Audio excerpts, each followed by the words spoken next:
ایک روٹی والے کا واقعہ میں نے آپ کو سنانا ہے، اور یہ بڑے ہی مشہور و معروف بزرگ سے منسوب واقعہ ہے۔ حضرت ابو بردہ رضی اللہ تعالیٰ عنہ راوی ہیں کہ حضرت ابو موسیٰ اشعری رضی اللہ تعالیٰ عنہ کی جب وفات کا وقت قریب آیا تو انہوں نے اپنے بیٹوں سے کہا کہ اے بیٹو، روٹی والے کو یاد رکھنا۔ پھر یہ واقعہ خود ہی بیان کیا کہ وہ روٹی والا کون تھا۔ آپ نے کہا کہ ایک شخص تھا جس نے 70 سال اللہ کی عبادت کی، بڑی عبادت کی، مگر 70 سال بعد جب وہ باہر آیا تو شیطان نے اس کو بہکایا اور وہ ایک عورت کے فتنے میں مبتلا ہو گیا۔ 7 دن اور 7 راتیں وہ اس عورت کے ساتھ رہا، غلط کام ہو گئے۔ اب اس کو پھر شرمندگی ہوئی کہ یہ میں نے کیا کیا، 70 سال عبادت کی اور یہ 7 دن اور 7 راتیں میں نے گناہ میں گزار دی۔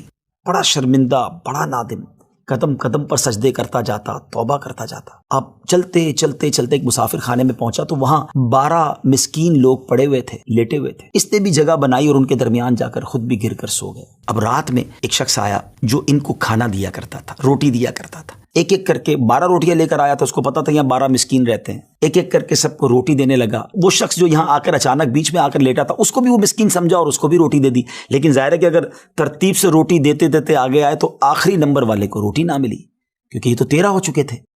تو بانٹنے والے سے اس مسکین نے کہا کہ تم نے آج مجھے روٹی کیوں نہیں دی؟ اس نے کہا میں نے تو سب کو ایک ایک روٹی دی، کسی کو 2 نہیں دی۔ کہا تم مجھے روٹی نہیں دے رہے ہو۔ بہرحال وہ ناراض ہو گیا کہ ٹھیک ہے، پھر تم اگر یہ سمجھتے ہو کہ میں بددیانتی کر رہا ہوں تو میں تمہیں کچھ بھی نہیں دوں گا۔ یہ کہہ کر وہ شخص تو چلا گیا، مگر وہ مسکین بیچارہ بھوکا رہ گیا۔ اب وہ شخص جس نے ابھی توبہ کی تھی، پہلے 70 سال کی عبادت بھی کی ہوئی تھی، اس کو خیال آیا کہ میری وجہ سے اس مسکین کو روٹی نہیں ملی ہے۔ بھوک اسے بھی بڑی تھی، مگر اس نے وہ روٹی اسے دے دی۔ شدید بھوک لگی ہوئی تھی، رات بھر بھوک میں تڑپتا رہا، اور اسی بھوک کے عالم میں صبح اس کا انتقال ہو گیا۔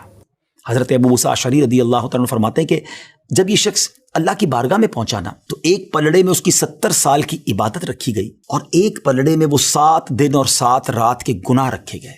تو فرمایا کہ وہ گناہ جو تھے وہ 70 سال کی عبادت سے آگے بڑھ گئے، یعنی اب اس کے لیے گویا حکم ہو سکتا تھا کہ وہ جہنم میں جائے، مگر ان 7 دن کے گناہوں کے سامنے وہ روٹی رکھی گئی، اور اس روٹی کی برکت سے، کیونکہ وہ اخلاص کے ساتھ ایثار کی گئی تھی، مسکین کی مدد کی گئی تھی، وہ 7 دن کے بڑے بڑے گناہ معاف کر دیے گئے اور وہ جنت میں چلا گیا۔ پھر آپ نے اپنے بچوں سے کہا بیٹا روٹی والے کو یاد رکھنا۔ ناظرین، یہ واقعہ واقعی دلوں کے تار چھیڑ دیتا ہے۔ 2 باتیں سیکھنی ہیں کہ بعض اوقات کچھ لوگ کہتے ہیں یار میں نہیں بہک سکتا، میں تو بڑے اچھے ماحول میں ہوں۔ نہیں جناب، شیطان نے بڑوں بڑوں کو بہکا دیا ہے۔ ہمیں اپنی صحبتیں اچھی کرنی ہوں گی، اللہ کریم سے شیطان کے مقابلے میں پناہ مانگنی ہوگی، اور اپنے آپ سے ڈرتے رہنا ہوگا کہ نہیں میں بھی گناہوں میں مبتلا ہو سکتا ہوں، مجھ سے بھی کوئی بڑا گناہ کہیں نہ ہو جائے۔